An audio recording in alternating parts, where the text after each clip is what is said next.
Brett Perigo, tonight's second place finisher. Plenty of fans here, Brett, and a solid second place finish. Yeah, I got to shout out the Turn 2 Terribles over there. They're all a bunch of good guys to hang out with, talk to. I really like them.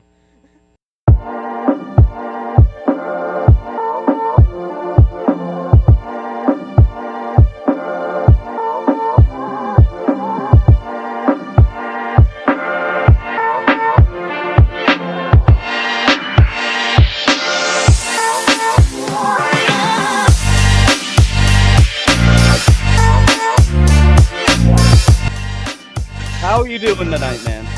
Hey, I'm talking here.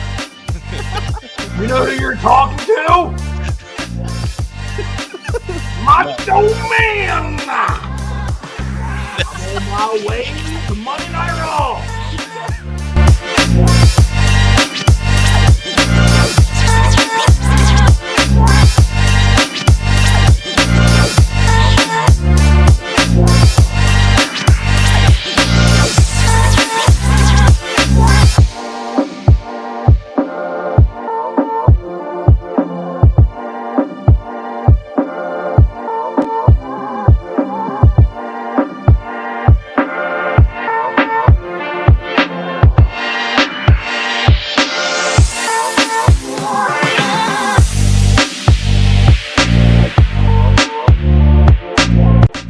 How I want to answer the second one. Your choice. It's a trap. I feel like it is. I feel like he's setting up fights in the front stretch. Is what he's trying to do.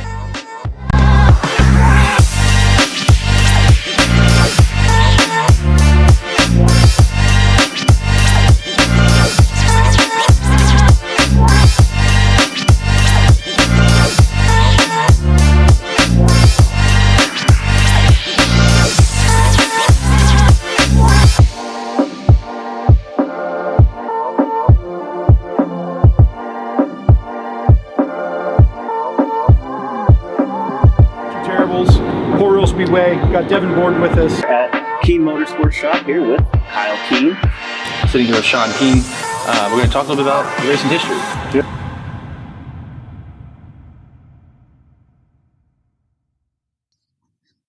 What's going on? It is Sunday, November 30th, 2025. I am Jimmy, here with Jay-Z. We are the Turn 2 Terribles.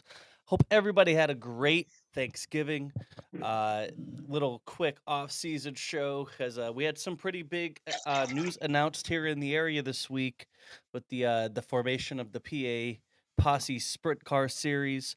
We're going to talk about everything we know about that so far, the purse, the structure. The schedule did come out, so we're going to talk a lot about that and what that looks like for the future of sprint car racing here. Really, not just in 2026, but in the whole future of Central PA sprint car racing, with a big shift here going on with that. As always, we want to thank all of you guys for tuning in. Chris was going to be here, but he's busy pulling a deer out of the woods right now. So he did get one today. So he's a little preoccupied with that, or he was going to be here. But we do appreciate everybody for joining us. What's going on? I see Magby, Eric, Dave, Mandy, Santos asked a question. I'm going to try to get you this answer. What's up, boys? Want to get this out of the way so I can place my order. Do you know if the new shirts are 50-50 or 100% cotton? I'm going to get you that answer. Hopefully Chris can get us that answer because he's been dealing with that a little bit more than we are. We'll try to get you that answer as soon as possible. And if you don't know what Santos is talking about, we got shirts on the way. We got a pre-order up right now. Go to our Facebook, or you can go to turn-2.terribles.myshopify.com. It'll be easier to go to our Facebook. It's a pin post. Get these Ride the Vibes t-shirts. We have the pre-sale going till December 15th. Get your orders in. We'll close it December 15th. We'll probably order a couple extra shirts, but not too many. So if you want this shirt, make sure you pre-order. There's no guarantee we're going to have enough or your size once we place this order. And then if this does successful, we'll look at doing more. We appreciate it. We already got a bunch of orders. We really appreciate all you guys for putting your orders in and supporting the show. This is a pretty awesome. And thanks to Lakeside Apparel and Graphics for for this awesome design of a shirt. Just something that he kind of ran with it and did a fantastic job with. Really, really excited for it. So yes, December 15th. Make sure you get your pre-order in. The shipping is like $4.50 or something like that. So it ends up coming to like $25 a shirt. And we'll ship that out to you as soon as we get them in. Yeah, that's really it. So we do appreciated everybody that put in orders so far, but if you didn't yet, make sure you get on it. Yeah, Jay Z, man, how was your Thanksgiving? How are you doing? It seemed Thanksgiving's one of those holidays in my family goes by really, really quick. We hit 2 Thanksgivings in the same day. So, it never feels like it's like sit and relax kind of day. By the time you're done, back to work and on with the next day. So, it was good though. It was nice to have see the family and eat some food and have a conversation. So it was a nice little break from the show here for a few weeks. But this is we knew this was coming, probably, right? So it was good to have this conversation now, and this will carry through the off season. A lot of this stuff here. There's still some things that are probably going to happen and come out that we'll maybe chat about a short show. But this is really the news of the PA off season, really for us. Yeah. This was a big news announced. The entire schedule of the series has been announced, and also Selinsgrove and Port Royal full schedules have come out. So we kind of not only do we have this uh, PA Sprint Series schedule, but we also kind of are seeing at least some of the tracks on how the series is gonna work around weekly racing at other tracks, because that's been a big question. Hey, is there even going to be weekly racing? Um, that question has been answered to an extent here. So we're gonna look at all that here. But again, thanks everybody for tuning in. Hope everybody had a great Thanksgiving. Let's get into it. So, if you haven't seen the PA Posse 410 Sprint Series on November 25th, 5 days ago, put out this press release basically, with these tracks uniting to um, pretty much make a regional series here in Central PA. 47 events across 11 tracks. There's 10 at Williams Grove and Lincoln, 9 at Port Royal, 4 each at Baps and Selinsgrove, and in Clinton County, Path Valley, Bedford, and Bridgeport each get 2, and then Hagerstown and Grandview each hosting 1, which both of those events are Speed Week races, which the entire PA Speed Week is part of this series. So there's what is that 10 of your 47 races, 9 of your 47 races, right there in one shot. Um, $1.8 million in total payouts plus a $200,000 point fund. And this is just showing tracks around here finally working together. And this is something that if you've listened to the show, and it's not just us, it's a lot of fans talking about it. We need these tracks to work together. And you're seeing it right here in its fullest form. Really, I don't. We're gonna see how it works out this first year. There's gonna be things that are good. There's gonna be things that they're gonna have to work on naturally with the brand new thing that's coming out. But I think it's gonna do well for all the tracks in the area. Um, total every race is a minimum of $6,000 to win, with a minimum of $600 to start. And then the top 15s will get paid out that $200,000 point fund, with $50,000 going to the champion of the points title. Um, Quote here from Jerry Parrish, general manager of Lincoln Speedway, said, "This is a huge win for everybody involved in Central PA racing. By working together, we're giving fans a stronger, more unified schedule and creating more opportunities for drivers to race for meaningful money right here in PA." Steve O'Neill said, "I feel this is the first step and way overdue to keep 410 sprint car racing alive and strong for now and for the future in Central PA for our great teams and fans." Um, and I know something that was said too was the whole point of this is so, if this series is scheduled somewhere, 410s aren't racing anywhere else that night. So for the 410 fans, at least when that series is racing, you're not having to worry, oh, do I got to pick between 2 tracks? The only way you would have to compete to pick and choose would be hey, do I want to go see a different division? Because there will be tracks running, as you'll see when we look at the schedule. Other tracks will still be running, they just won't be running 410s, which I think is a great move because it gets every big name, to the track and race for good money. Jay-Z, what's your initial thoughts on all of this? Man, my initial thought was when I heard this that this is exactly what we've all been talking about, sort of. Not like, hey, they should do a 47 race series and Right. call it this, but we've been saying that the tracks need to work together. We've been saying that there's probably an oversaturation. Mhm. There's probably an oversaturation in central Pennsylvania from a racing standpoint, and I'm in the business world a little bit, and the biggest correlation I can come up with is the supply and demand is out of whack. It is out of balance right now in central PA from a racing to fan attendance perspective. Supply and demand is out of whack. We have way, way, way too much supply, not enough demand on a weekly basis for most of these tracks. And clearly they all know it. We've heard lots and lots of not really positive things from some of these racetracks. Well, about some of these racetracks, and none of us have the inside view of the financials. But I think we all could see the writing on the wall that things weren't getting any better the last 2 years. And I really think 2025, when it was all said and done, really was an eye opener for Central Pennsylvania all around, whether it's fans, teams, and track owners. Right? I can't think. The only thing this tells me is that we're going to lose a track in 2026 if this didn't change.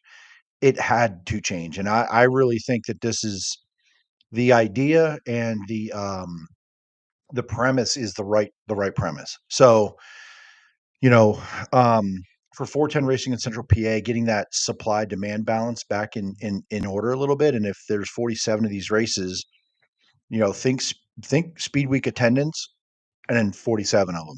That's kind of the idea here, I think, right? Yep. Now, I've already heard people saying 47, they wish this was like 20, 25, 30 races. Kind of, I actually liked it. We didn't go live right away because I wanted to kind of hear what people had to say, right? Whether it was teams, fans, what was the vibe? And I think generally speaking, the vibe's more positive than negative because I think that everybody could see the need Yep. for something. And listen, I don't think we're unfairly critical of racetracks because it's not fair. We want to attend, we want them to survive, we want them to all win.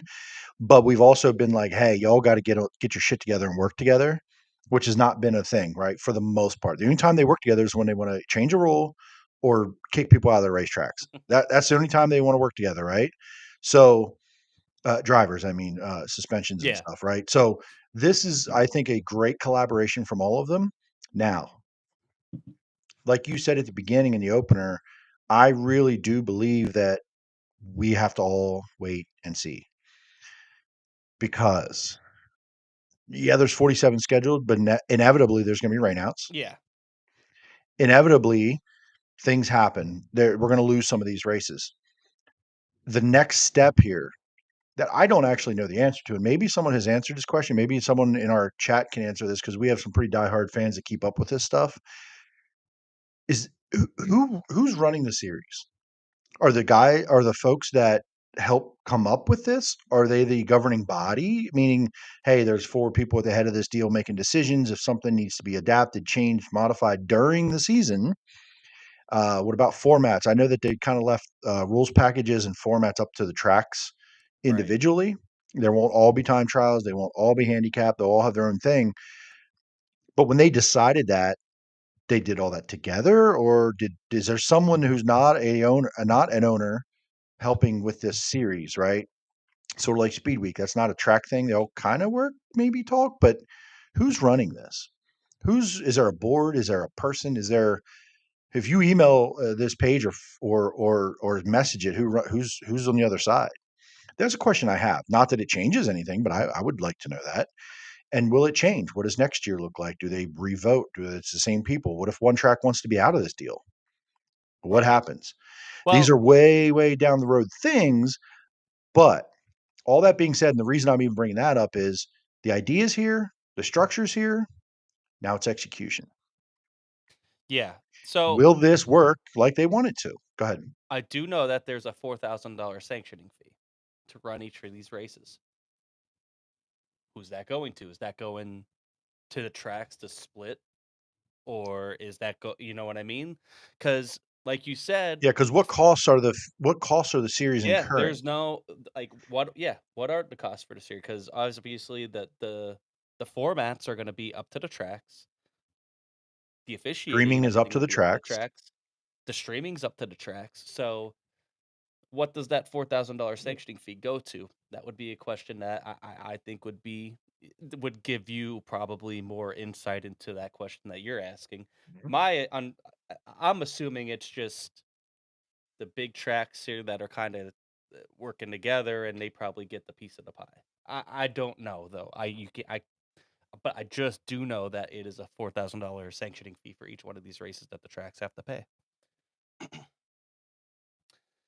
I Um, was a little I was a little disappointed in the fact that there isn't, and maybe this changes, you know, that there isn't, and I'm sure, like I said, I think it changes down the line. Let's see what happens in 2026 and beyond. But that there wasn't, like, when you think of other series, the All Stars, High Limit, Port of Outlaws, obviously this isn't on the same, but like, pretty much any series, quote unquote, they have their own set format, and they usually have their own, at least some officials. Now obviously you still get help from tracks, you know, their officials, their safety crews and all that. But I mean, really, you have to have somebody kind of overlooking the entire thing. I'm not really sure who that is. yeah, But I do wish for some maybe uniformity in, especially when it comes to the format in the future. I didn't like, and we'll talk about the schedule here in a second. I don't love that the opening days are part of this, to be honest. But I mean, it is what it is. We'll see how it goes. yeah. I think like, eh, and then my other thoughts are this, right? We know of at least two teams have said they're running this whole deal. So that means, right, that there's going if other teams want to run this whole deal, they're going to have to race at every one of these tracks, right? They can only miss 2 races. Now, here was my biggest question. A team could say at the beginning of the season they plan on racing all these. What if something happens and they don't run enough to be eligible? What if no teams, 0, run enough races to be eligible for payout? Is there a champion? Are there payouts? Is there like asterisks and this is where people would have finished first, second, third? Because you can only miss two, Right. and they have scheduled against Knoxville. So the big teams, right? The Macaries, the Dietrichs, the Dietz, Hmm. are they if that's the only two, Is that going to and now change their plans? I don't know. right, and now something happens, then the two they miss are Knoxville, right, or whatever. What if no one is able to be eligible? Then all this $4,000 sanctioning fee for each race, all the stuff that we hyped up. Okay, it's 3 drop races. Okay, call it 3. I don't care. Oh yeah, two or 3, whatever. Either way, what if zero exactly? What if one team does it? 50 grand, or do they get all the other places too? Do they pay out the rest of the places? How's that going to work? Right. I'm curious. I yeah, I'm curious too, because if you have 15 guys that run 40 out of the 40, say 40, say the 47 races do happen, which I don't think. Sure. I think we'll be happy just to get to 40, to be honest. Um, just because we know how weather and stuff goes. Say we run 40 and guys run 35 of them. Is that going to be enough? Have to be something that they'll have to kind of answer that question as it goes, because I don't see a ton of cars running the whole thing, just because Speed Week is a killer for a lot of teams. trying to run that whole deal. Um, yeah, I'm not sure. Yeah, I Um, have questions, and obviously we're all going to be as fans. We're just going to sit and witness, watch, and find out. But these are questions I have. So here's the other one, right? Well, I don't want to say here's the other one for me. Here's one of the reactions I saw was everyone. There was some positivity until the schedule came out, which we're going to get into, which everybody now knows and is out there that Knoxville, one of the teams went on and just absolutely ripping this thing to shreds because of those races. Here's here's my take on it. I guess if I was on one of those teams, I wouldn't necessarily be thrilled. But this is what's best for 410 racing in Pennsylvania right I now. agree. Yep. You got to make your decision as a team. You're either in or you're out. There's still going to be good money to win. You can go win all the races you want in this series if you can, if you're that guy. It's minimum of 6 grand to win. It's around a lot of the bigger races. I don't want to say bigger like touring races, but locally. Speed Week, right? They've been minimum 10 grand to win. These are minimum 6 grand to win. So the worst you'll win is 6 grand if you win. So, like, I don't think, yeah, the rumor mill was saying, they didn't really reach out to any of the big teams, get their opinions on it. They just did it. Okay, but if they got the opinions of every team, if there were 40 teams they talked to, they'd get 40 different answers. It's just like you can't do that, right? You will not compare. Right. You will not appease all of them. And if these teams want to go travel and they want to go do that, and what their team and their driver and improve to go out on the road and have a bigger showing to go win the Eldoras and the Knoxvilles to get there, then so be it. This is what's best for Central Pennsylvania. Then we're not gonna. It's not a penalty. I mean, they missed those races last year and the year before that ran during Knoxville. They missed them anyway. Now there's a bigger reward though at home if you do stay, if you want to stay.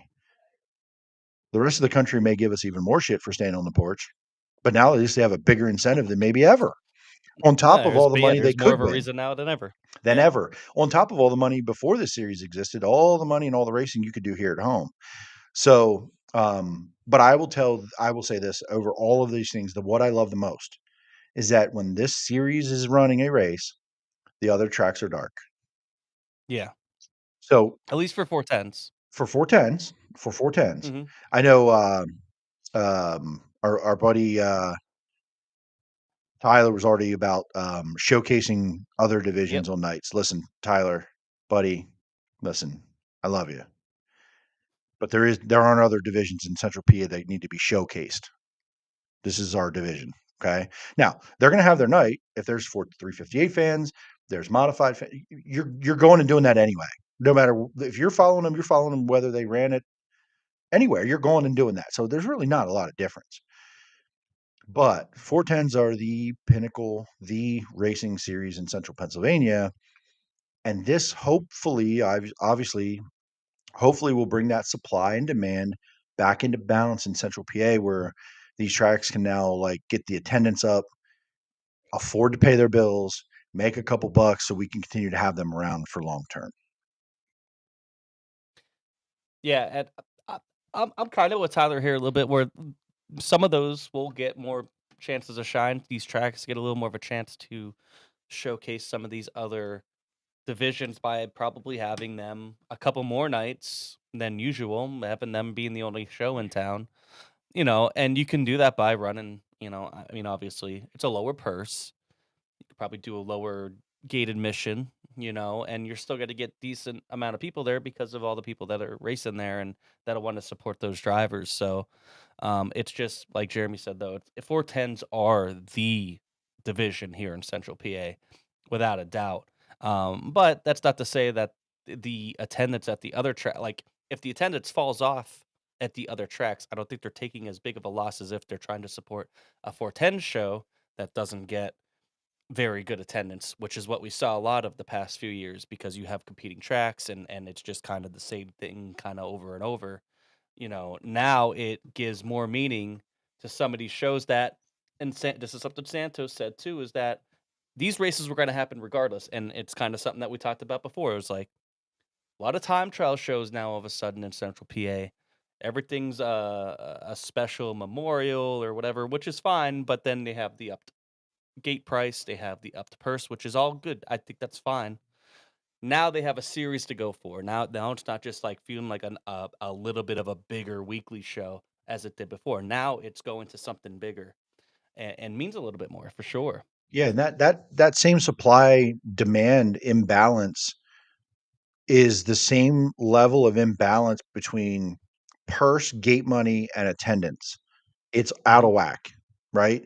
Every track wants to make every race special to promote and bring and say, "Hey, fans, guess what tonight is?" Right? That's what we've become used to hearing. But if every night's special, no nights are special. And that's what we've had. We've now have tracks that say they have 30 scheduled 410 races. They have to try to make every single one of them as special as they can hype up and do in marketing to try to pay the bills. Right? But Right. here's the thing, because and why do they do that?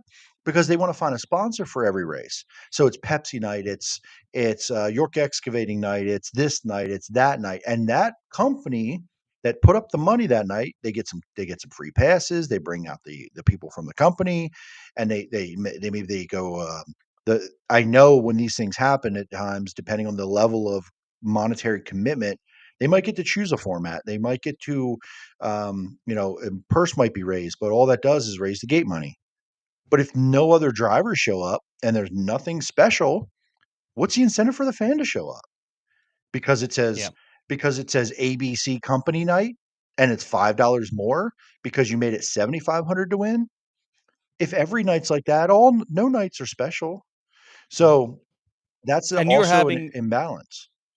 you're also having times last year where there might have been the bigger paying race, say at Lincoln Airport, and the other track got just as many cars. You know what I mean? Or even more than, for a race that ran for less, and it split the division. And then it kind of it doesn't help the fan because the fan's like, well, I don't know where I want to go. I'm gonna go to this whatever track that I want to go to. I'll go to the cheaper one if it's gonna be, a couple of these big guys here, and what's the point of paying the extra $10 if they're gonna have 25 cars? I don't think you're gonna have that problem now with this series, for the most part. You hope, right? And Yeah. here's my fear a little bit though, right? If if the Danny Dietrichs, the Anthony Macri's, and Chase Dietzes say, listen, our schedule is going a different direction. We're not running for points in this series. They could be home and sit at home. They don't maybe they don't bring their car to the racetrack. Mm-hmm. They don't like the format at that night, even though it's $6,000 to win. It's a tour race. That's a good Now, point. if they commit and they say, listen, I know based on our schedule, there's three, let's say the big three, right? They're the big three in Central Pennsylvania. Let's just put it on the table. They're the big three. Those three typically draw some fans. When they're all there together, they bring fans.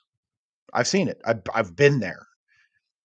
Is it the solve everything problem? No, but they're the big three that bring the fans. But if they go at this point of this year, they start to put their schedules together, and I know they are, and they say, no, listen, we're going to run some of those races. We're going to be there, but we're not going to be eligible for the money. So we're just going to do what we always did. Then you have the teams that are going to try, right? Maybe Troy Wagaman, Aaron Bollinger with the X, or Matt Campbell in the new deal, the 10. Maybe Justin Whittall, right? The guy Lucas Wolf, whoever, right? Let's say Cameron Smith. They're committed and running it. That's fine. That's great. But now let's pick a racetrack. I don't care if you pick Lincoln, Williams Grove, Bedford, Path Valley, Clinton County. But I'm more thinking of like the Lincoln, the Williams Grove, and Bedford. Those three. You have the big guys that said, listen, we've been running our asses off. We're not running. Then you have the middle guys are going to run. Not the middle, but the committed. But then the lower budget guys who only run what they run. They run Port Royal weekly. That's it. They don't branch out. They run Lincoln weekly. They don't branch out. They run Williams Grove only. They don't branch out. They're not going to Bedford just No. because it's a tour race. they- They're not in the points. Right. So will this actually help car counts on some of those nights? If there's 47 races, ideally we want to have 47 of these have 30 plus cars, right? That's because, and the best of the Central Pennsylvania group, and bring fans, bring cars, and have a show. But if you have commitments already of people that go, we're not running this tour, so why on God's green earth would I go out to Bedford for a night? Nothing against Bedford, but it's out there, right? Like we've been running our Mhm. asses off. We just got back from a trip, whatever. I don't know. Is this really going to solve the problems? Now, there's going to be some excitement from the fans to go to Bedford again, 410s. It's been a minute. Path Yeah, Valley will come on. draw some fans. We know that no matter who shows up. But what about when you get into the middle of summer, right? Maybe pre-speed week, post-speed week? It's at Lincoln. It's a Friday night at the Grove. The weather's iffy. Dietrich says, I'm not going to be. They're going to probably change the rule for the owner's points, right? I'm not. Hey, we're worn out. We're not going. Or Macri, they hurt something the last week. Whatever the case may be. Now those aren't going to be there. Then what do we got? Are we any better off? Now, where we're better off would be those other guys that did race, but did we really solve the problem? Is what I'm looking at going. Whew, little bit concerning potentially. Again, we don't know how it plays out. We're just throwing scenarios like everybody else is. But if those teams already sitting here at November 30th look at this and go, well, based on what we want to do, this is what we want to do as a team. This doesn't change what we were going to do. We want to prepare and try to go win the Knoxville Nationals. We want to prepare and go try to win the Kings Royal. We're going to have to make other trips to Knoxville before Knoxville. Does it fall on a tour race weekend? Because we know it's hard to just show up at Knoxville without experience and just go do it. Mm-hmm. Right? We all know that. That's why they've been dabbling, right? Going out there. Like the 23 team, the Stamen team. They went and got their asses kicked a little bit this year on purpose. I mean, they wanted to do well, but they knew that, like, hey, we got to go get this experience to go be better the next time. Lucas Wolf did the same thing too. So you go out there and you run other weeks, skip it here at home to go out there and run other weekly shows to go get better for those. So now they miss 8, 9, 10, 12 shows. What's to say they're going to be home and just put the car in the trailer for a weekend? Right. Just at some the same things in time, my I brain. mean, other flip side of that coin though is that these are higher paying shows, even if it is a Bedford show.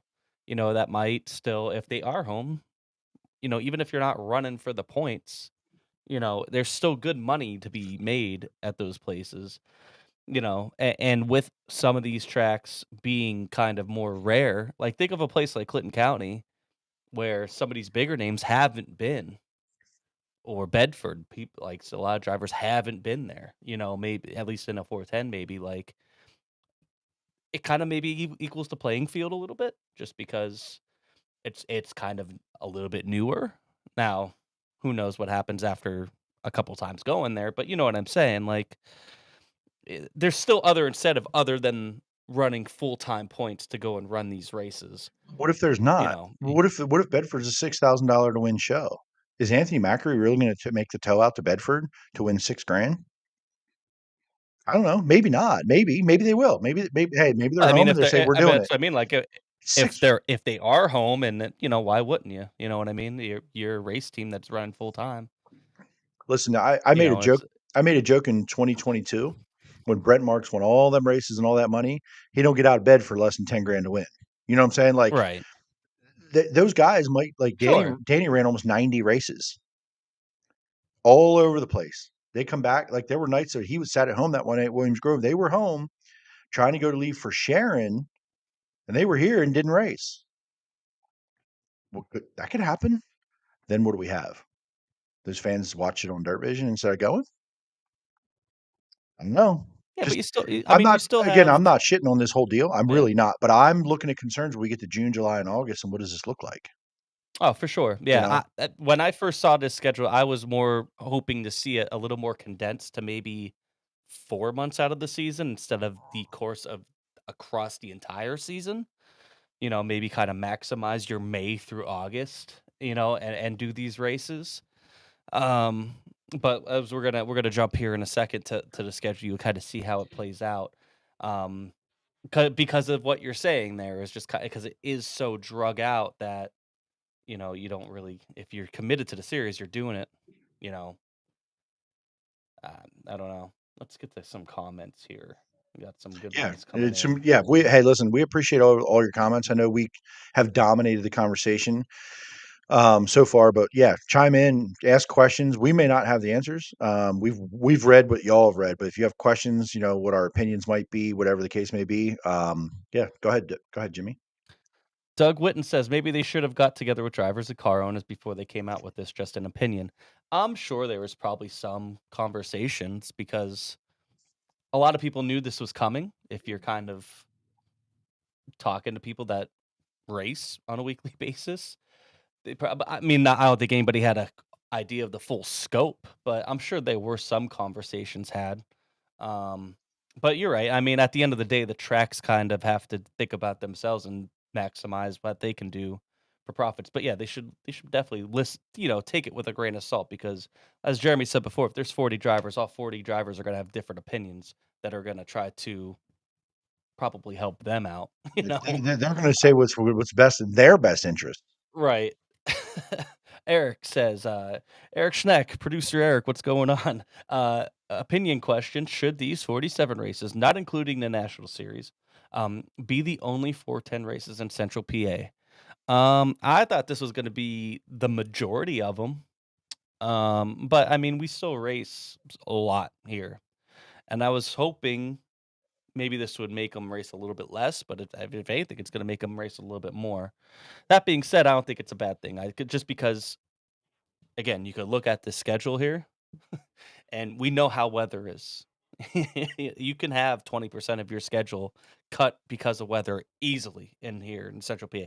Thunderstorms, early and late season weather. You know what I mean? We had pretty good weather the last half of last year where we were racing every weekend pretty much. We didn't have many cancellations the last half of the year. That doesn't happen very often. So, I mean, um, I don't know if they should be the only 47 races, but I don't think there should be that many more if this is going to work. So, in a chat we have, one of the many chats I'm in, I looked on, if you go to sprintcarratings.com, you can actually find a broken out section of like Central PA rankings. And I listed a whole bunch of people and how many races they ran, our PA guys, and how many races they ran in Central PA this past season. And I know that's pretty far back in here, but what you're going to see is the amount of guys that were over 47 and the amount of guys that were under 47. It's pretty split. I mean, there was a lot of people that ran a lot of races in Central PA last year, but It seemed to be about the average was like 45, though. I would right say around, right? between So 45. just to give everybody a little bit of what I read here. This is amount of races ran in Central Pennsylvania for drivers. Macri 41, Danny 60, Chase 56, Troy 58, Freddie 55, Cam 59, Cam Smith.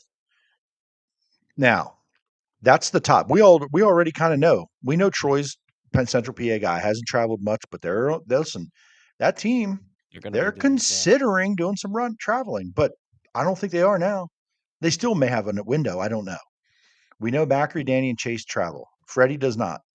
He ran 55 total races. Now, he had a newborn baby this year. He was only having one car instead of running two cars, right? He didn't have the 8 and the 51, just the 51. Lance ran 41 races in Central PA. Justin Whitall ran 46. Lucas ran 55. Cody Hartlaub 37. Chad Trout 43. Tyler Ross 45. Kyle Moody 34. TJ Stutz 51. Dylan Norris 48. So these guys, that's just Central Pennsylvania. That was a lot of those guys, that was their whole season. They didn't travel There much. was most of their season, yeah. Other than those top 5 or 6 people in total races ran, some of them didn't even run the amount of races this series has. Right. So, are there enough Central PA programs to fill out all the points? That again, that's still my thing. I still have that question. If 3 teams run it all, do we just not pay out? It's just here you go, top 3. Your top 3 from 2025, the inaugural Central PA Posse, whatever it's called, season. You only get listed for the history books of 1, 1st, 2nd, and 3rd. like, Mhm.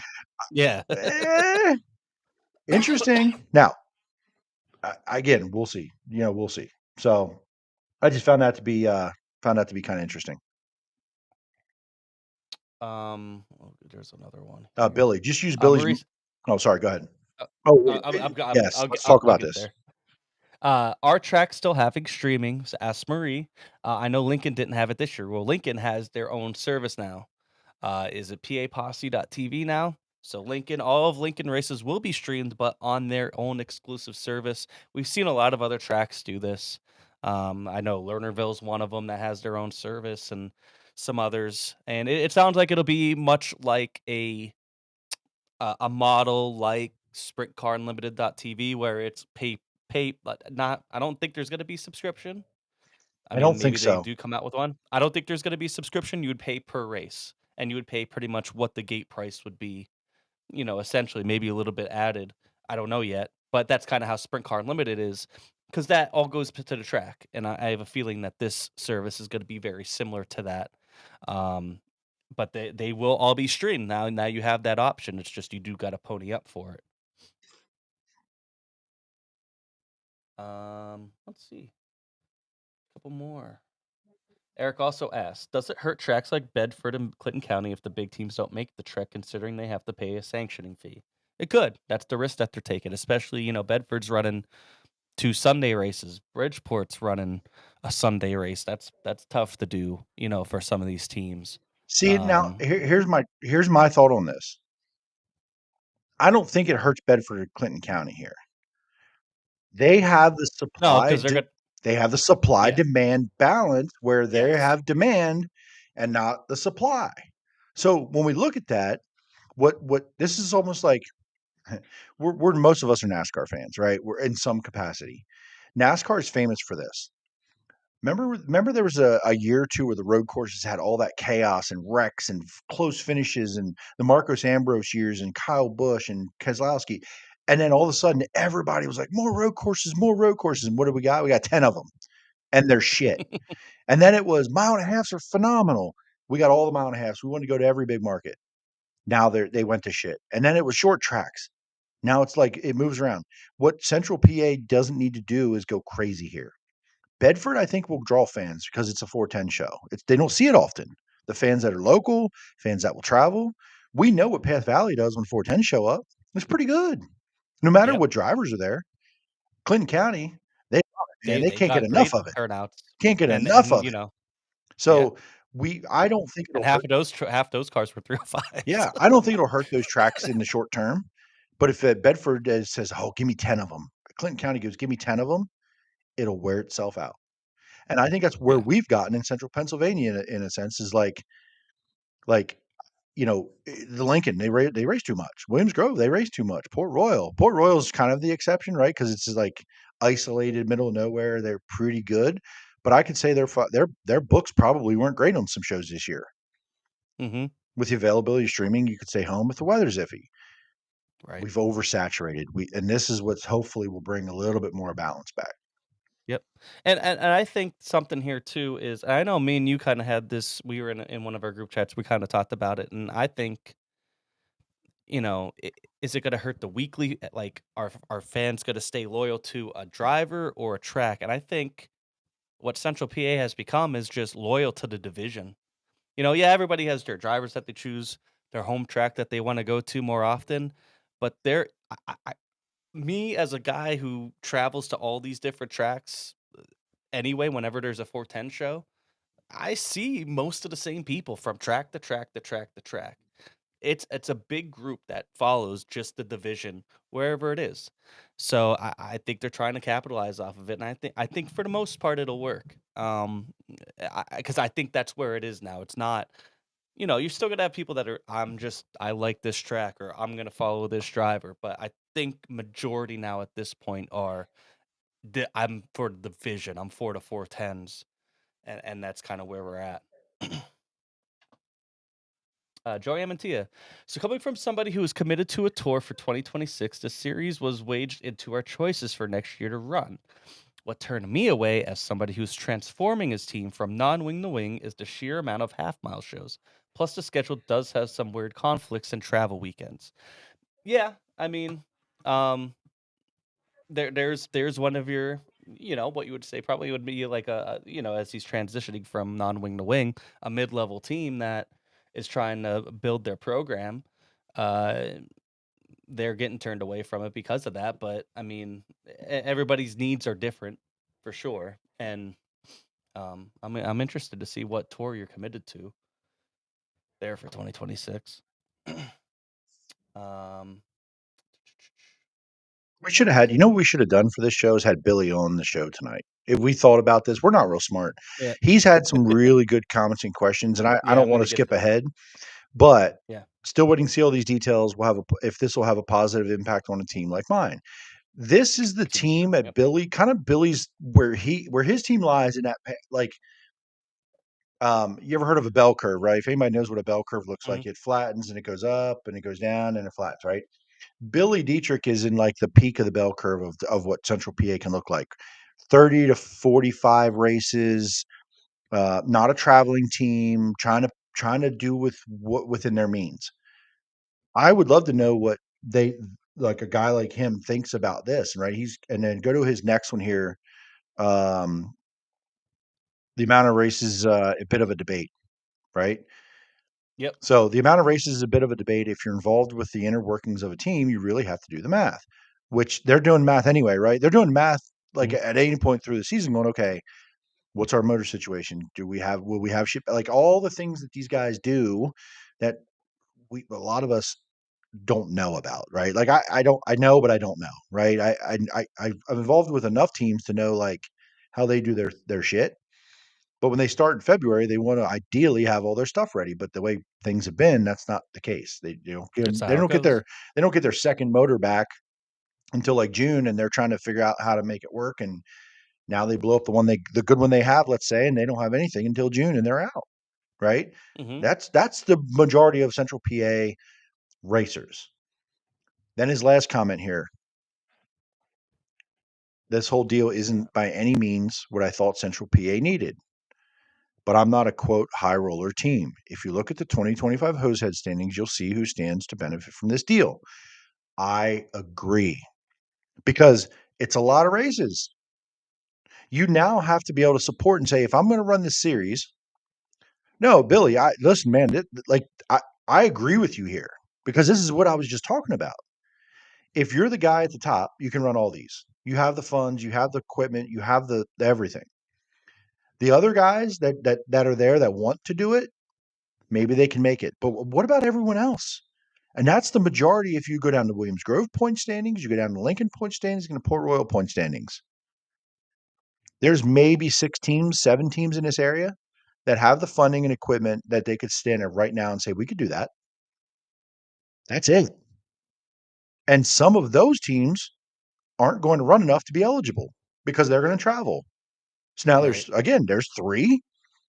So a team like Billy I think the Dietrich, eligibility thing is really it a it's weird throwing me thing. for a loop, and I feel like I'm Yeah. missing something. Maybe I am. I don't know, but I feel like the math isn't mathing in my head on a team like a Billy Dietrich. Maybe the X of Aaron Bollinger, right? Maybe the new LFG team. Samuel Miller, Cody Hartlaw, Tyler Ross. These guys can all like can can this work? Can they commit to if they only commit to these only, and let's say all 47 go off. That's speed week in these races. That means no Ward Outlaws, no high limit, Yeah, no I was gonna all say you still stars. got those, yeah. Can it? How do we make And the then math other work? weekly races as well. And You other know what I weekly mean? races. There's So yeah, so maybe they would have gotten paid out in the point fund if they were in the top 10. They didn't have to run them all, but they made it. Now, is there a separate point standings for each track, or is that gone? I would still imagine there's still gonna be track titles because I still think you're going to have teams that stay because they are those budget teams that they can't travel to all these races. Hey, I'm just gonna run Williams Grove and Lincoln every week, whatever those are. And then maybe if we have a weekend where we're feeling froggy, we'll go somewhere else. I think you're gonna see a lot of that. Um, but I do think for maybe the top 10 to 15 teams here, in the area if they could do it. If there's teams that are running the 45 to 50 races already, you could kind of build your schedule around this and then kind of pick and choose if you want to fill in elsewhere. But so I think I think you're still gonna get both. But I agree with Billy. I think it helps the top teams more and more. But that also helps gets the fans to some different tracks. It helps get them to a track maybe a little bit more often. I don't know. That's to be seen. And yeah, listen, Well, to see. this is all the biggest point of this is to get fans to the racetrack and fill the stands. Mm-hmm. I know that it isn't going to work for every team. I know that already. I'm looking at it going, this isn't going to like benefit financially. Now I will ask this. Billy will know this answer. Each one of these races is 600 to start. You make the A main, you get 600 to start. How does that compare with the other Like, places on the yeah, start money? Now I'm not I I'm think not it's enough of slightly bigger, but I'm not enough of a nerd to go back and see what the start money was for each track and each weekend and each event. But I'd be curious for a team like Billy, friends of ours, Jordan Givler, right? Like that team for the start money. Yeah, they're maybe not a contending top 5 team every weekend, but that matters. So, like, how does that compare? So say, okay, I'm going to commit to these races. So I feel like I have a good shot. I'm a good enough team, and I feel like I should make just about every A main unless something goes wrong. 600 to start is actually an improvement over what I was doing. I don't know. I'd be curious what that looks like. I want to go back to one. Here's what Logan Rumsey said. It's just unrealistic for smaller teams to try to run this series for points, plus the outlaw and high limit shows, so 60 plus races. In my opinion, they should have started this a little smaller and just see how it goes. Only 7 cars even ran more than 47 races in 2025, just like you were saying, Jay-Z, before. And that's kind of where I was at before. I'm like, even if you did still try to run like 40 races because you have Speed Week in there, I think they should have condensed the schedule down to like maybe May to August. And then anything before that, anything after that is whatever. You know what I mean? Or say you do June till National Open or something. I don't know. You know what I mean? Like I said, and we're gonna I keep saying we're gonna get to the schedule here, but there's some dates I don't love. I don't love the opening day stuff. But otherwise, we'll see here. Hell, everybody Um, shows up for opening day to try to start their points title, and they tear up so much shit in these day races at Lincoln over the years. How much equipment I've seen torn up, man. Guys stay away some years just because they're like, okay, I'll get out there in like 3 weeks. I'll be there. Now you you used up your 2 of your 3 races in the first weekend of the year. right. You um, Joey says, with this speed, 47 races, I was expecting somewhere around 1,000 to start. And listen, that's just the minimum to start. well, I'm sure see some of Tom. these races will be higher. You know what I mean? Yeah, it's minimum, right? So did you see Hmm. Tom Rumsey? Yeah, but it's 600 from 10th to 24th. So Yeah, now you got to be a top 10 team to maybe. to even get more money. Yep. Now, again, that's minimum. So there will be plenty of races. I don't know what was speed week to minimum to start. We'd have to go back. Some of my historians will have to Yeah, look at and I'm sure that's all going to still be the same. I'm pretty sure. maybe, hopefully. You know. Um, Tyler Murray says there will still be track points as there are so many non-series races. It's only fair of the drivers that support you on a weekly basis, for sure. And that's where I'm surprised, is just by looking at Selinsgrove and Port Royal's schedule on top of this schedule, how many non-series races still are. We haven't even seen Williams Grove, Lincoln, and Baps yet. So let's do that. Let's get over to the schedule as we keep talking about it. Like I said, 47 races, and we're gonna do this here. If you go to our website, I have made a calendar with all these races, not just the PA Sprint Series races, but also every race so far that is scheduled here in Central PA. In red are just regular shows. In yellow are the PA Sprint Series shows. Blue is Outlaws. Gray are High Limit, and green is All Star. So kind of a quick, just kind of color guide here. And we start in February on 21st to 22nd. We know that's going to be Icebreaker weekend. not a PA Sprint Series weekend, thank It's God. not. Okay. um, Jesus. thankfully. So right now, that's the only Lincoln dates we actually know, besides Speed Week and stuff like that. And as we get into March here, BAP starts their season off. That's not 410s. Port Royal, 13th and 14th of March. That's Short Track Super Series. That's not 410s either. The first PA Sprint Series race will be a doubleheader weekend. Port Royal on Saturday, March 21st, and then Williams Grove opening day, March 22nd. That'll be your first 2 series races. And then on the 28th, they'll go back to Port Royal for their second of their 9 races for the year. So 3 races to start it off at the end of March. And like I said, we don't know what Lincoln, BAP's, Williams Grove schedules are other than that. So there's your first 3. 2 out of the first 3 are Port Royal, and then you have Williams Grove opening day. And like I said, these are day. I love day shows. Don't get me wrong, but they're going to be random draw. You know what I mean? Like, I don't think you should have a series race where you're not at least doing some sort of form of, even if it's timed hot laps. You know what I mean? That's just my opinion. And that's where I don't like that there's not a set format, but maybe that's something that they look at in the future. And then we go into April, and April 4th, no series races that day. Port Royals has 410s, 305s, and limited late models. And then on 410, the 410 night, Sealands Grove, Friday night, starts with 410s and super late models. Not a series race, which I thought was interesting.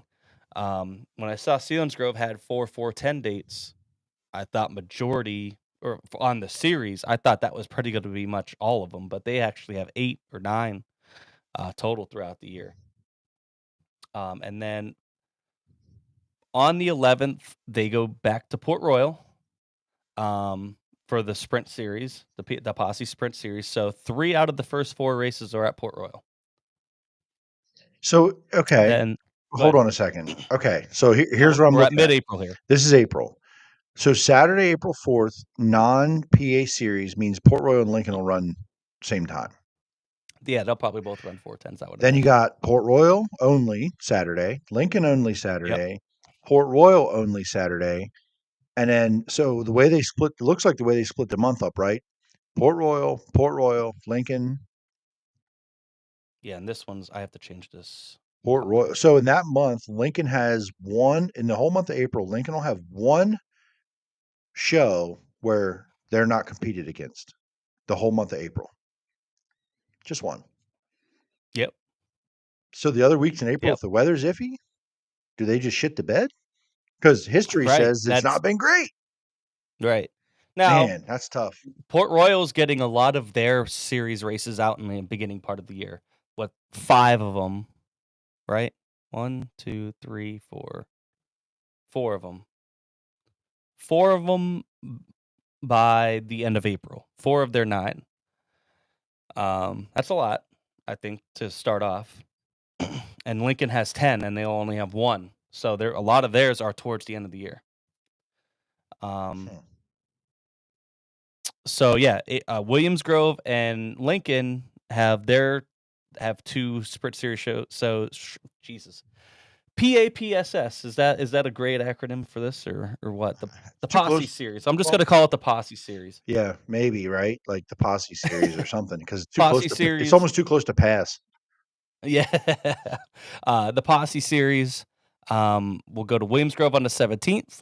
And then Lincoln on the 18th, and those same nights, Sealands Grove is running Friday night, albeit super late models and 305s and street stocks, and Port Royal will be running late models and 305s. So again, we're kind of starting to see how this is working out. I'm just pointing that out so you kind of see how it's working out. And again, I have to change this color. I made it color coded, and some of them didn't save. So you can kind of see like, hey, like these tracks are still going to be running. Just if you want to see 410s, you're going to this one track. See, and I love Port Royal there because Port Royal's cool here in this case on that April 18th date, where Lincoln has the Posse Series. Port Royal has super lates, limited lates, and 305s. So this is where the tracks have to be even smarter and go, well, we know we're going to get 40, 45, 305s. And then we're going to have a couple late model series. They're going to make their money in the back gate, and it's not a huge purse. Great job. Now, that'll get supported with the teams. How do these other tracks schedule? See, and here's the other part. Right.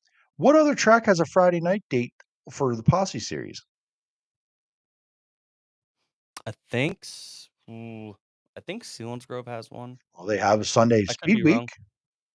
Yeah. Because Williams Well- Grove, then, are they going to go dark if there is one, or are they going to have another? Are they going to have other division? Actually, I think Williams Grove has the only Friday dates. Right. all They year. never have to go and figure out a way to make their deal. Mm-hmm.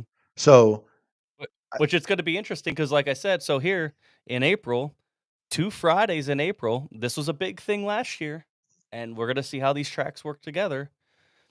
Albeit, there's no others. They're not the Posse Sprint Series, but on the 10th, they have 410s, and on the 24th, they have 410s at Selinsgrove 2 Friday nights. A lot of Selinsgrove shows are Friday nights. They're turning more into a Friday night track, it seems like, in 2026, which I think is fine when you're running a lot of late models and 305s and stuff. I was shocked by some of these unsanctioned 410 shows, and it'll be interesting to see what happens when the Williams Grove schedule comes out here. and I this don't know when is it's coming this, out, but I would imagine soon. yeah. This is the mystery. This is the interesting part for me is like Williams Grove and Lincoln. What do they do when they have if another track has a Posse Series race on their night? Mhm. What divisions do they bring? Will they get Right, because enough? I don't Will they get the right divisions to these fill up the back gate so they can make some money? when Lincoln starts on the 21st of February, I don't see them staying dark throughout the entire month of March. I agree with you. You know So what I mean? here's my thing. Because BAPS runs weekly Saturday nights, and they run late models, and they run street stocks, Mhm. and they run sportsmen, and they run these other things. What other divisions are out there that are going to? Is it going to be legends every week that they don't because so they can fill the back gate when BAPS doesn't have legends? Because now you're going to have the off nights where Port Royal has a series race. Lincoln's going to either be completely dark, or now they're competing Got with 358s. Clinton I County, did see Bedford, Yeah. all these other maybe Saturday night tracks for these other divisions. Yeah. It- I know I saw that they did the SCDRA, the Front-wheel the drive four cars. cylinder. Yeah. Yeah, 200 entries, $600 registration fee for 3 days at Lincoln, and all that money goes to the purse. But they're getting they're predicting to get at least 200 cars there. Start 'em Very all. very ambitious. Start them all Start from a 'em. standing start. They will have 2 40-lap features and 30 cars start each one, so 60 cars will make features and get their money back at least. And it's like, I'm almost here to see that shit show. yeah, I- it's crazy. like- Yeah, I mean, and that's something that's not something you would normally see at Lincoln, right? And I think this is going to open up the opportunity. AMA Flat Track is coming back to Williams Grove. You know, some of that type of stuff. You're going to see some of that stuff, and I think that's good because you're bringing in different type of people to your track and putting eyes on your track. It might not be the 410s, it might not be the biggest, but it's still more eyes in a different form on your track. In my opinion, I don't know. It's all to be seen if it'll work. So here we're at the end of April. Again, Selinsgrove on the 24th, 410s, limited late model street stocks, not a sanctioned race. Sanctioned race Saturday at Port Royal, and then they go to Bridgeport April 26th on a Sunday, which is a wild one. Interesting. Good for It is Bridgeport. interesting, but I love seeing Bridgeport have more tracks, or have more 410 more 410 races. They usually try to have what is called the Invasion of the Posse. They've usually tried to have an early season one. It just usually doesn't ever work out weather-wise. So hopefully that one's well supported because they put on great racing out there. Then we get to May 1st. Williams Grove Friday night has a sanctioned show. Selinsgrove will be running super late models that night. The next day, Saturday, May 2nd, Port Royal's running 410 super late models 305s unsanctioned show. So I would imagine we'll see a Lincoln probably weekly unsanctioned show. And then the next weekend after that, May 8th and May 9th, the World of Outlaws come in the Williams Grove. So there's no Posse Series sanctioned show there. And I would imagine that Wednesday, and I haven't seen it announced yet, but I would imagine that Wednesday is usually that Lincoln date for the World of Outlaws. So they'll probably have that on the 6th. It's usually the 13th or the 20th. It's usually that second or third week. Well, it would have to be the week that the Outlaws are. Oh, everything's Here, moved right? a It's week always this that. year. Everything's a weird. Yeah, everything's off. everything's screwy. Yeah. So I would imagine it would be that 6th, but that's to be seen. Following week, Sealands Grove gets the World of Outlaw late models on a Thursday night. Port Royal has their PA Posse sanctioned race on that Saturday the 16th. And then the next week, High Limit comes in. So they're at Grandview on the 19th, that Tuesday. And then it's Weichert Memorial, 22nd, 23rd, and 24th. So no Posse sanctioned races that way. That's all High Limit that week. It'll be interesting to see. And I think that 22nd, is that when no, I think it's in July when AMA comes into Williams Grove. I don't have that on the schedule, but and then at the end of the month, the 29th and the 30th, 2 sanctioned shows at Williams Grove on Friday and Lincoln on Saturday. Todd, no, Lincoln did not lose both outlaw dates. They lost the October date. They still have the May October date. date is no more. Yeah, they just haven't announced it yet, so I didn't put it on the schedule. I'm sure when those dates come out, I'll get those all added to the schedule. Then June, here's where things kind of get a little wild. Here's 4 days of 410 racing if you want to do it. Thursday night, June 4th, Sealands Grove has an unsanctioned 410 and street stock show. I think it's the first part of their. Oh man, I'll have to look at it. I think is it the Kramer Cup, something like that. I'll have to look it up. But then the All Stars come to town. So the All Stars on the 5th at Williams Grove, and then Lincoln on the 6th. So All Star Circuit of Champions, but also still Port Royal's running 410s that night. If I read that schedule right, let me double check that. I think they did last year. I think they ran against each other last year. They did do that last year. So that's probably right. So 410s and super late models at Port Royal the same night as thank you, Tyler. It is the part 1 of Kramer Cup that Thursday night. What the hell is that? What the hell's part 1? What does that mean? So if you see the next night there is the 5th. They have 305s, limited late models in USAC East Coast. So it's like a 2-night thing for the Kramer Cup. I believe. Or the second part of the Kramer Cup's later in the season. Something like that. What? Yeah. What? Trying something different there. Okay. And then that Sunday is it called the Eagle Nationals or something like that? That $5 admission race at BAPS is on June 7th. Eagle Aviation.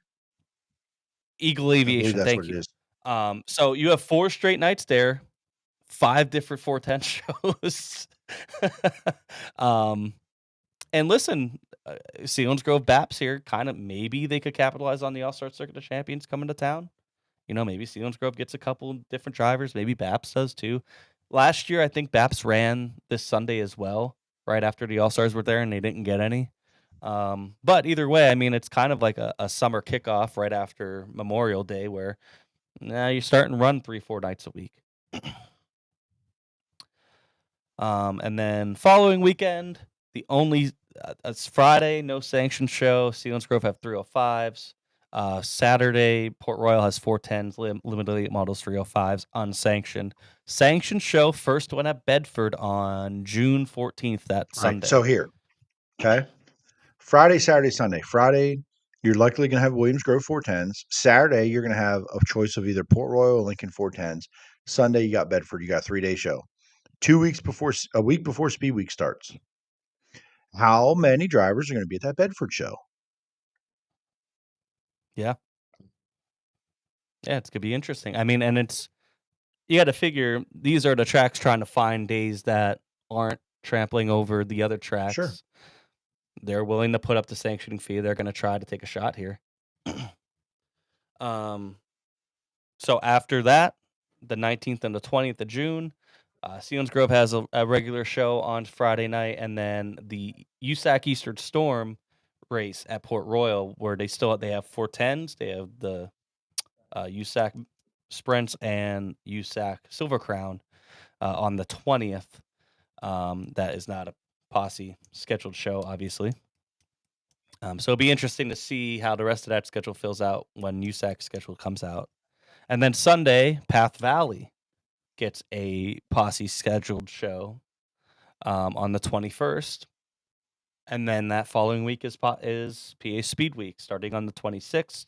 Williams Grove, then Lincoln, Baps, Lincoln, Grandview, Port Royal, Hagerstown, Williams Grove, Port Royal, and then the return of Selinsgrove, rounding it out on the 5th of July, ending Speed Week. All of those are Posse Series sanctioned races throughout that entire show, that entire week.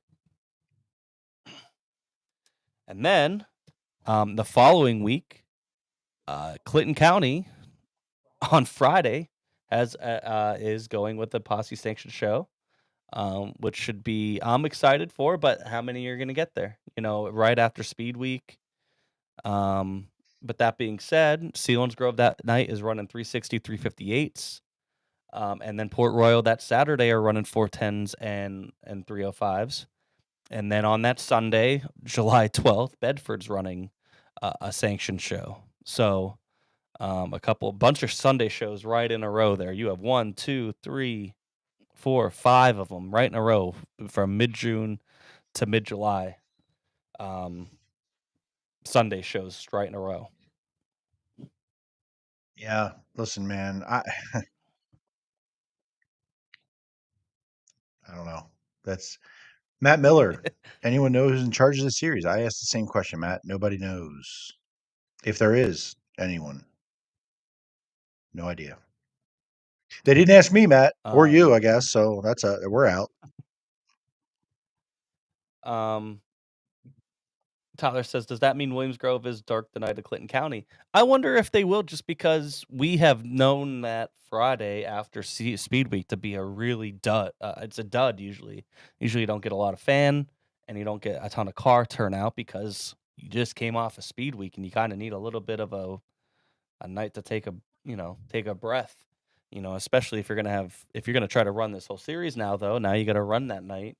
And then you got to run Sunday at Bedford. That would be a cool night for Williams Grove, though. They have to be dark. They don't schedule against each other. So if that's yeah, and Selinsgrove is running 360s, 358 URC. So you're not gonna. To me, that usually doesn't impact 358s at Williams Grove. To me, that night sounds like the street stock super sportsman, wingless sportsman at Williams Grove. Like that would be still some people would show up to it. You know what I mean? Like you got your choice that night: Clinton County, Selinsgrove, Williams Grove, and it's a low risk thing, right, for them to do correct.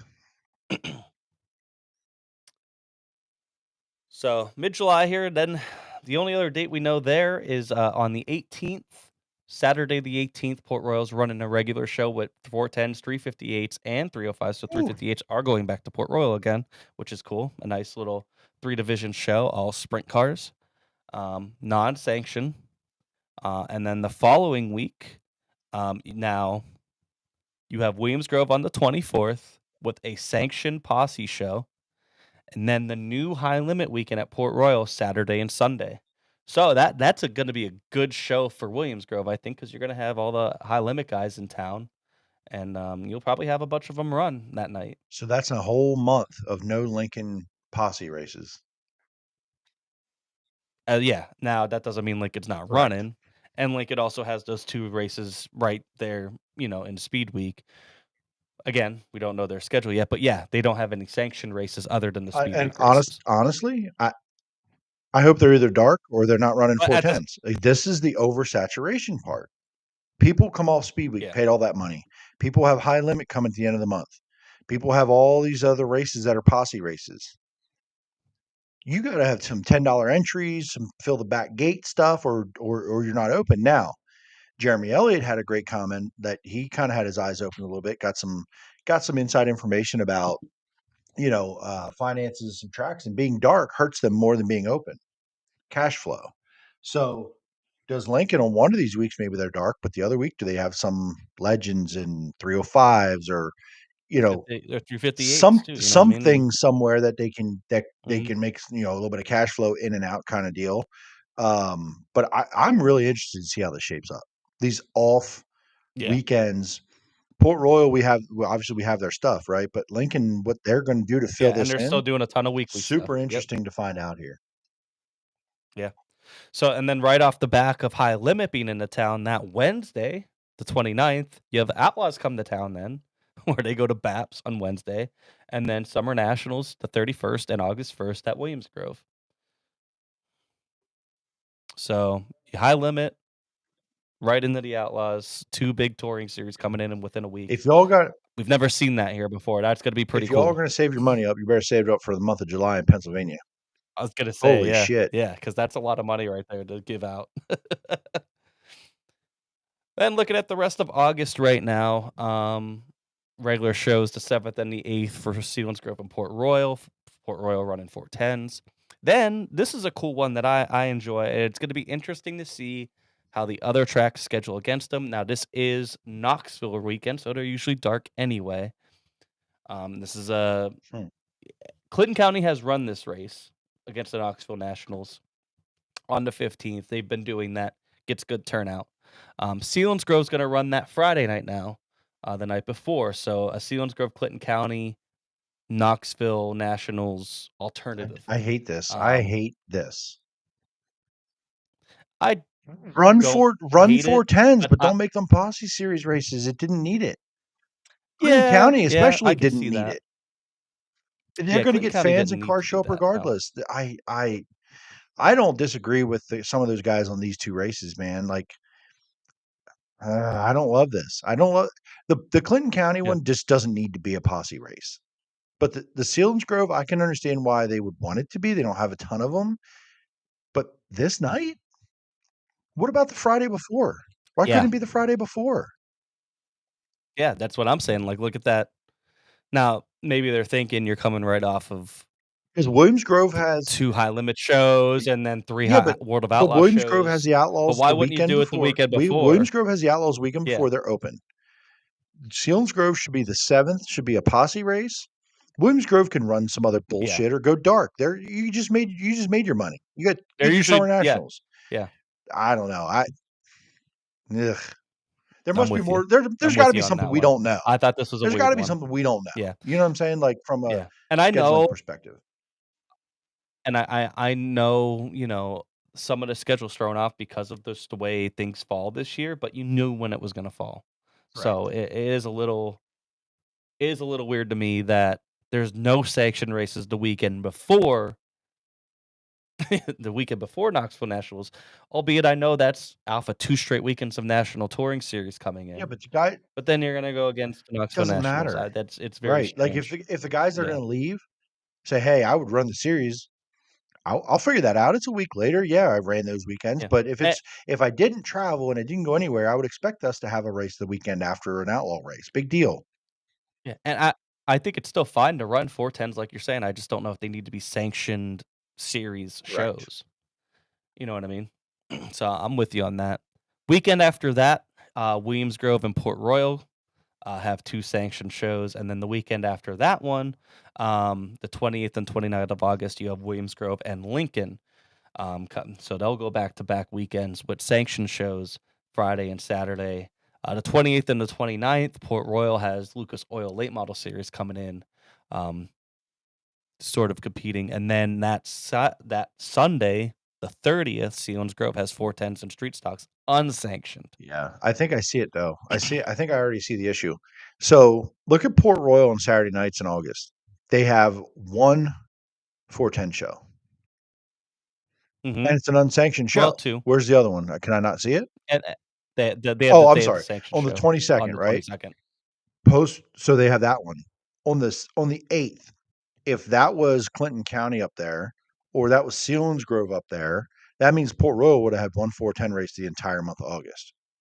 That's probably Right. why they did it what they did. But like, bro, we can't go through the month of August in the best weather of the year and have one Yeah. 410 show the entire Port, month. Port Royal will be off 2 straight weeks because they're off the week Because before of the because of Outlaws, Outlaws, right? but they have High Limit the weekend before. I know, so, but like they would be yeah. racing, Mm. so like maybe that was kind of Yep, the they scheduling would be. conflict there. But either way, I think the Selinsgrove date doesn't make sense to me. The Clinton County can stay. That's fine. I don't care, but it shouldn't have been a sanctioned show.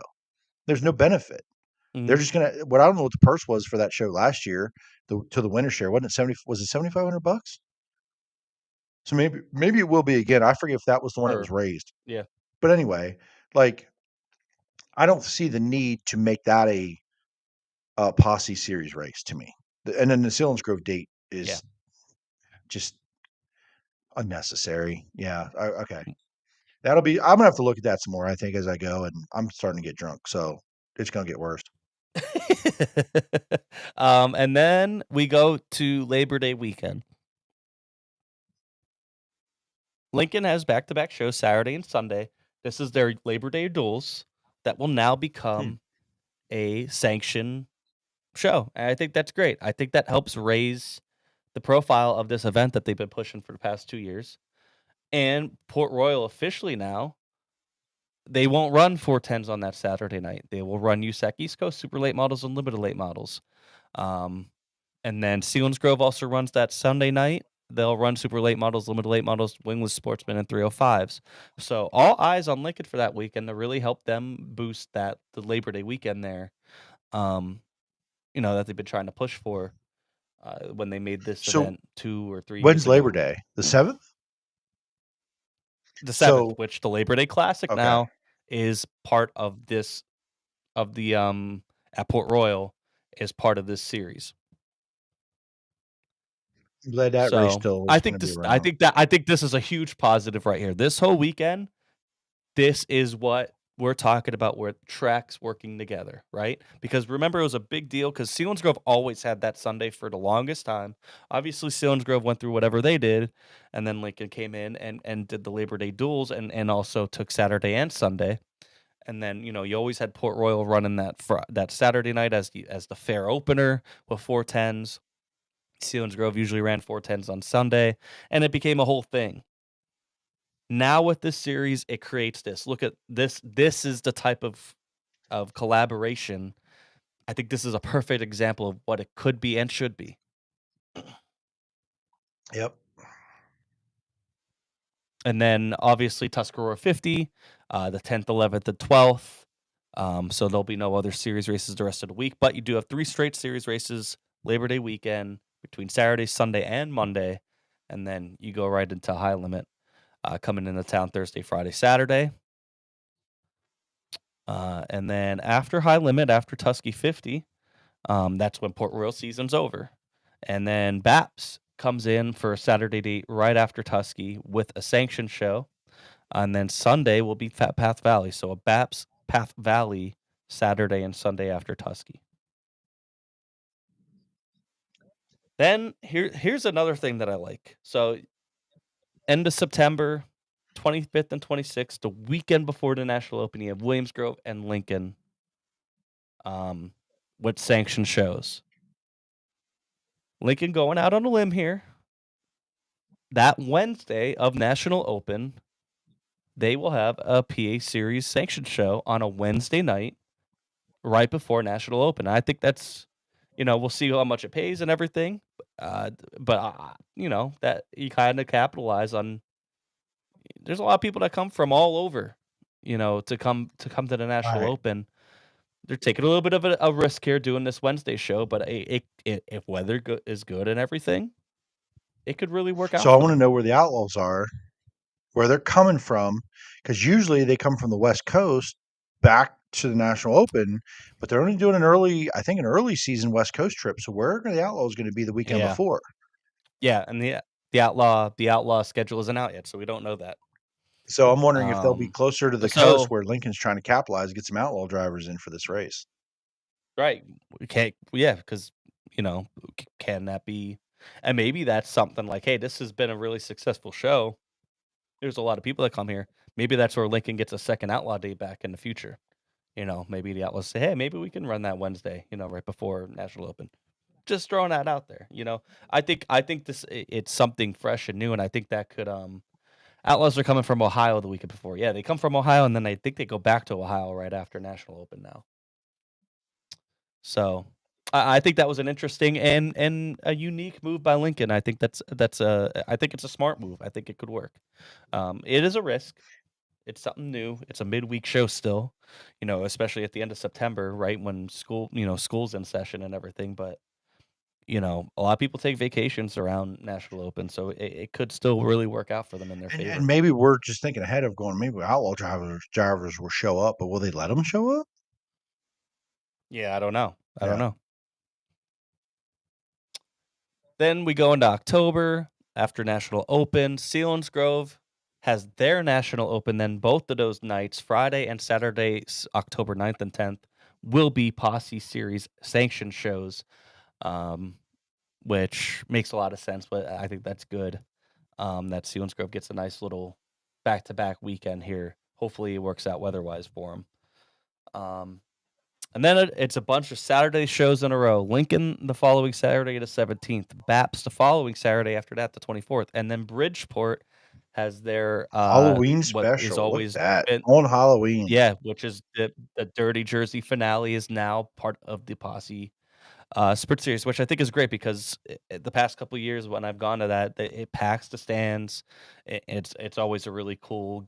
I think Bridgeport does a fantastic job with that event, and I think this will just add a little bit more juice to that.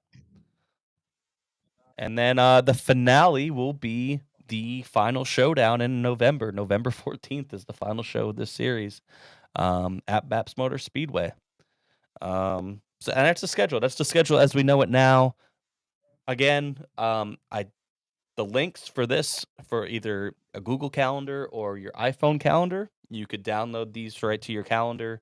If you go to our if you go to our Facebook page, I did put out links. I'll put them out again as they get updated.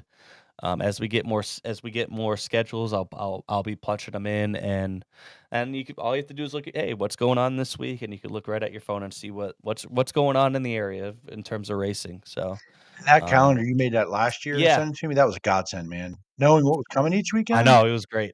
man. Thank you. Yeah. You should be charging for that. That's like $1 a download, brother.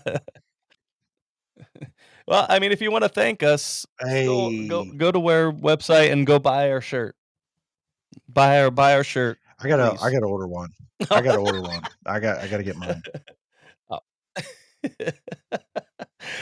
So I mean that the schedule, again, the amount of races is a little much. It was a little bit more than I thought, but when you factor out Speed Week, it doesn't seem like a crazy amount. However, I think the span of time that they're running these is a little bit of a problem. I'd rather the schedule more condensed because that way, if you do want to run this series, you can focus it in a shorter amount of time.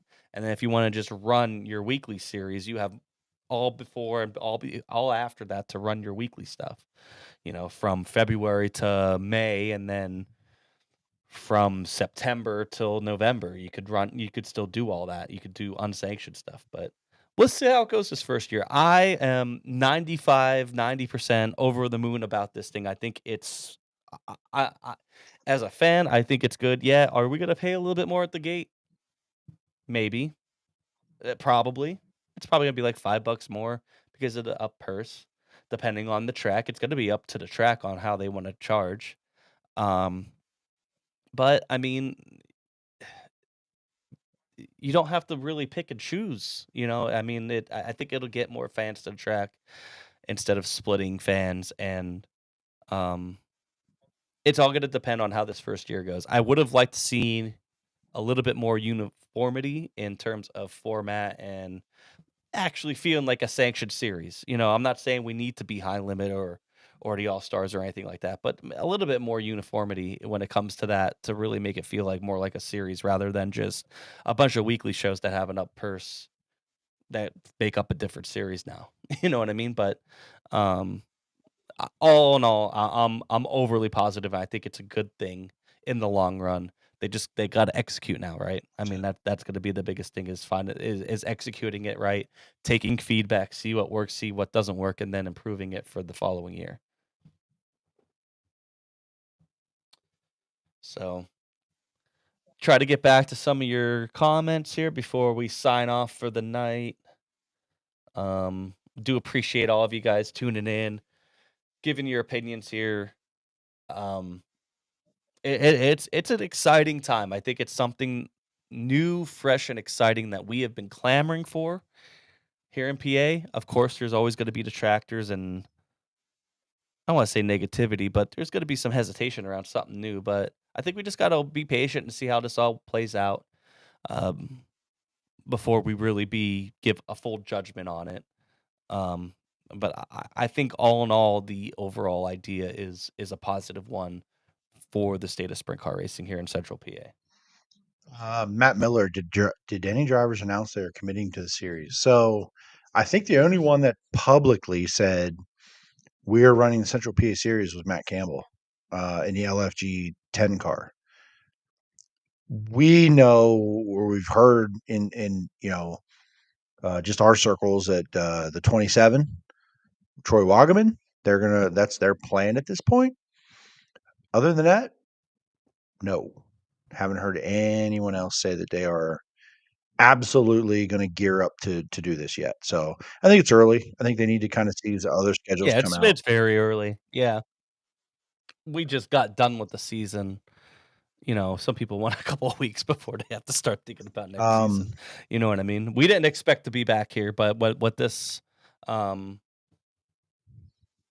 with this announcement, we knew we needed to do a show as well. Hey, so Money kind of 9915, affects see y'all everybody. PRI or the York show. We will probably one of those two, but if any of the two will be the York show, we'll see. Yeah, we won't be going to PRI. I would love to go PRI someday, but that would be awesome. But that's not in the cards for us. I did start. One thing with this schedule though was nice because I was starting to plan out my year next year on what dates I'm going to take off of work and what I'm going to try to get to, and I'm doing Kings Royal next year. I already have it scheduled off. I'm just waiting for the whole camping and tickets to drop and see how much see exactly what I want to do. But you're not going to be eligible for the finally get to Eldora and not you're not going to be eligible for the posse money, bro. Yeah. That's what I mean. I'm gonna miss that. I'm gonna miss one of the races. I think Clinton County race or something. There is a third Clinton County 410 race, by the way. I didn't have it on the schedule. I got to get it added, but it's an unsanctioned race on a Friday in June. Let's say it's June 10th or something like that. So there is a third 410 race at Clinton County, which I think is pretty exciting for that. I think this really helps the smaller tracks for sure. Get more people there. So Santos said, "Oh, I think I'm gonna miss Bedford." Is what I'm gonna miss. Santos mentioned GKR was posted on Twitter. So no Knoxville for Danny.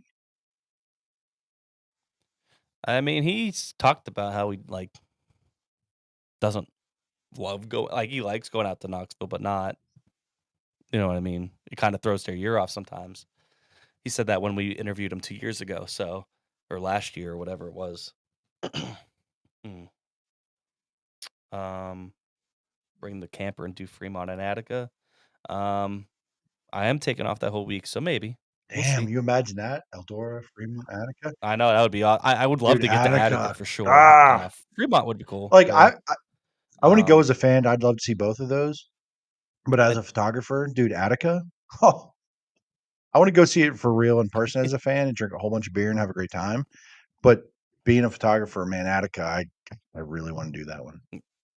I think what I did my PTO, I still have to work that Monday, and then I'm gonna leave either Monday night or early Tuesday and go out. I don't know, but at least I'm starting to plan that week, so I'm pretty excited about that. What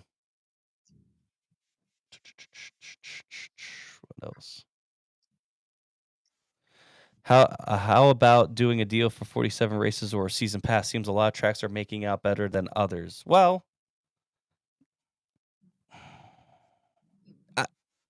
I thought about that because I think that would be cool to be able to do a season pass. But I mean, you gotta think of there's a lot of people that do get season tickets at these tracks, how do you do that? You know what I mean? How do you decipher between the two? I'm not sure how that would work. Would be cool.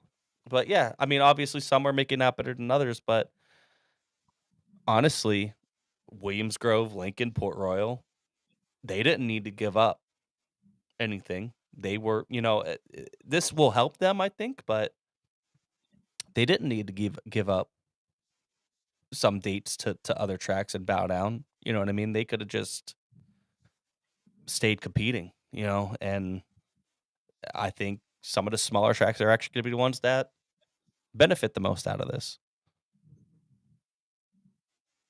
In theory. So, let's see. Santos said about GKR and Danny. They can have 3 drop races, so they'll drop those 2 and still be eligible. He hates going to Path Valley. He's gonna have to go there for all those shows. Woo! Mhm. Okay. Hopefully nothing breaks, so they don't, trailer don't break down on the way there. Then you committed to it, and you get to August or September, and you're out of the money because you missed 1 extra race. This is what I'm talking about, man. There's gonna be as much drama around who's leading the damn thing as who's eligible for the damn money. Yeah.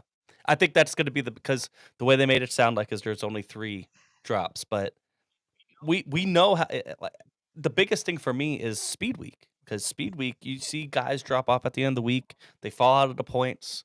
Now maybe that means less drivers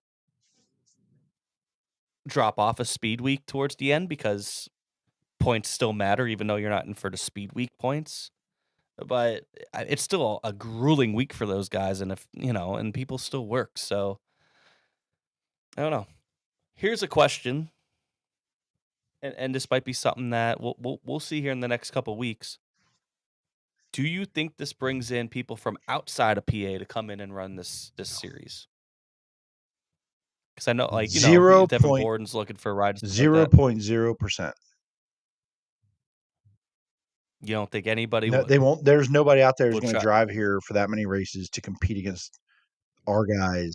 I don't mean driving here. I mean like relocating here or trying to find a ride here Well, sure. permanently for the season. I think there's always probably people that aren't from PA. Right, but I think there's more of a put. I think this will help maybe not help, but I think there might be a little bit more of a push for that. I think if you wanted to relocate to Central PA, you could go run 50, 60, 70 races, and if you were good enough, you could win money anyway.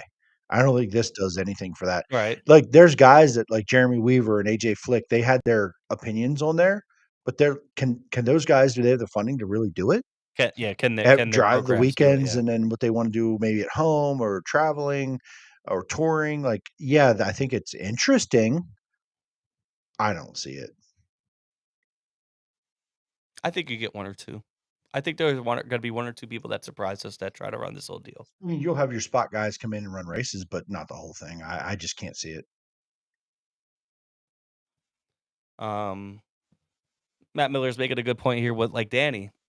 You figure Danny earns 12 or 14K at Knoxville and point fund to win that and stay at home, just to just make A mains and everything. But they passed up. It might be more worth it. They passed up plenty of money last year.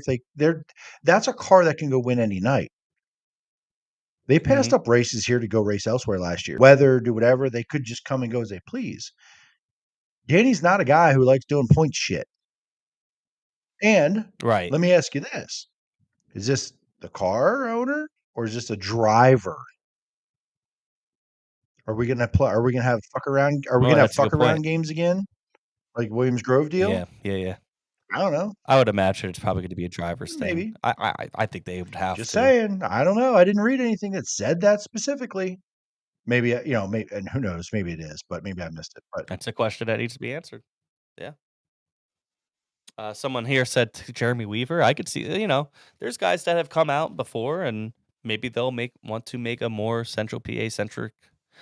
That's another reason why I thought maybe if you just condense this schedule down to a couple months, do a couple less races and just keep it down to your main summer months, I think it would have been more beneficial. Agreed. I think you would have had a chance the then. Drivers. But this was March to October, November. That's a tough. That's a tough deal for a team, a Western PA team.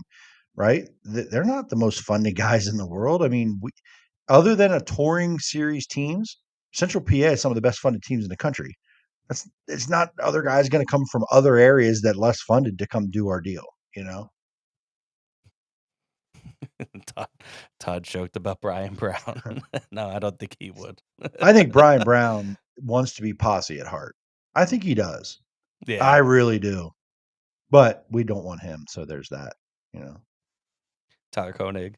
Looking forward to seeing 410s rip around Bedford twice in 2026. Also looking forward to the 2 Grandview wing races next year. Also super stoked to see the 358s back at Port again. Also a standalone 358 show back at Sealands Grove on August 14th. Yeah, I saw that. That's awesome. And again, I think that's kind of what Tyler was saying too, is you're going to see the 358s maybe get out a little bit more or have more races where they're the main deal. You know, I think that's good for that division. I was telling some people I'm exposure. begging BAPS to get more 358 races at the place, and every Posse series race at BAPS should have 358s on the card.